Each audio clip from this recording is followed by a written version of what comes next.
Hello everyone, welcome back to my channel. ఇవాళ ఒక మంచి రెసిపీ తోటి మీ ముందుకు వచ్చేసాను. చాలా హెల్దీ అయిన రెసిపీ. ఎగ్స్ తోటి మనం కొంచెం డిఫరెంట్గా ఇలా ప్రిపేర్ చేసిస్తే పిల్లలకి పెద్దలకి అందరికీ నచ్చుతుంది ఈ రెసిపీ అనేది. మీరు కూడా ఒకసారి ట్రై చేసి ఎలా వచ్చిందో కామెంట్ చేయడం మర్చిపోకండి. దీనికోసం నేను ఒక 5 ఎగ్స్ని బాయిల్ చేసుకొని పై పొట్టుని తీసుకొని పక్కకు పెట్టుకున్నాను. ఇప్పుడు వాటిని ఇలా నిలువుగా సగానికి కట్ చేసుకొని పక్కకు పెట్టుకోవాలి. అన్నీ కూడా ఇలా కట్ చేసుకొని పక్కకు పెట్టుకున్న తర్వాత ఇప్పుడు ఒక కడాయి పెట్టుకోవాలి.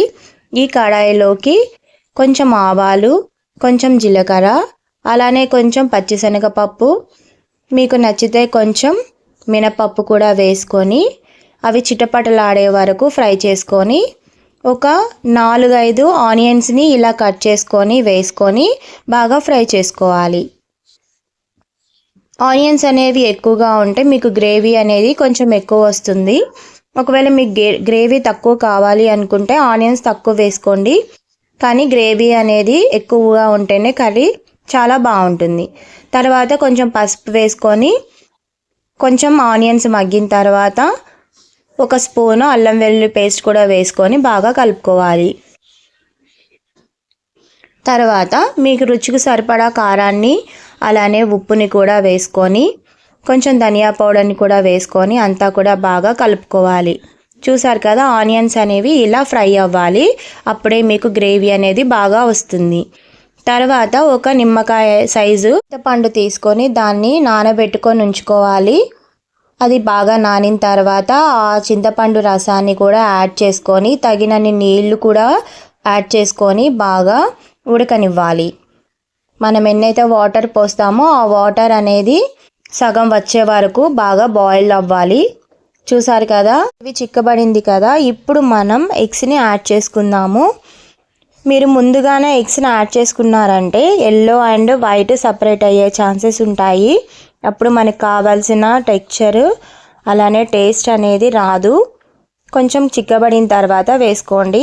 ఆల్రెడీ ఎగ్స్ అనేవి బాయిల్ అయ్యాయి కాబట్టి అవి పెద్దగా ఏం బాయిల్ అవ్వని అవసరం లేదు. ఒక 10 మినిట్స్ పాటు మీరు బాయిల్ చేసుకుంటే సరిపోతుంది. అలానే గరిటెను వాడకండి. ఒకవేళ మీరు గరిటెని కనుక వాడి కలిపినట్టు చేశారంటే ఎల్లో అండ్ వైట్ అనేవి సెపరేట్ అయ్యే ఛాన్సెస్ ఉంటాయి. ఇప్పుడు కొంచెం గరం మసాలా కూడా పైన చల్లుకొని అలానే కదిపినట్టు చేయాలి. తర్వాత మీ దగ్గర ఉంటే కనుక కొంచెం కొత్తిమీరని కూడా యాడ్ చేసుకోండి. నేనైతే కొంచెం కరివేపాకుని యాడ్ చేశాను. అంతే అండి, ఎగ్ గ్రేవీ కర్రీ పిల్లలకి నచ్చేలాగా చాలా ఈజీగా మనం ప్రిపేర్ చేయొచ్చు. చాలా టేస్టీగా కూడా ఉంటుంది. ఒకసారి మీరు కూడా ట్రై చేయండి. మీకు ఎలా వచ్చిందో కామెంట్ చేసి చెప్పడం మాత్రం మర్చిపోకండి. చాలా కలర్ఫుల్గా కనిపిస్తుంది. ఇలా కనిపిస్తే పిల్లలు తినడానికి చాలా ఇష్టపడతారు. ఇందులో ఎంతమందికి ఎగ్స్ కర్రీ అంటే ఇష్టమో కామెంట్ చేయండి. ఇది ఎప్పుడు ఇంట్లో చేసుకునే కర్రీలానే, కాకపోతే మనం ఇలా పీసెస్ లాగా కట్ చేసాం కాబట్టి కొంచెం డిఫరెంట్గా కనిపిస్తుంది. ఒకవేళ ఈ వీడియో కనుక మీకు నచ్చినట్లయితే సబ్స్క్రైబ్ చేయడం మర్చిపోకండి. Thank you.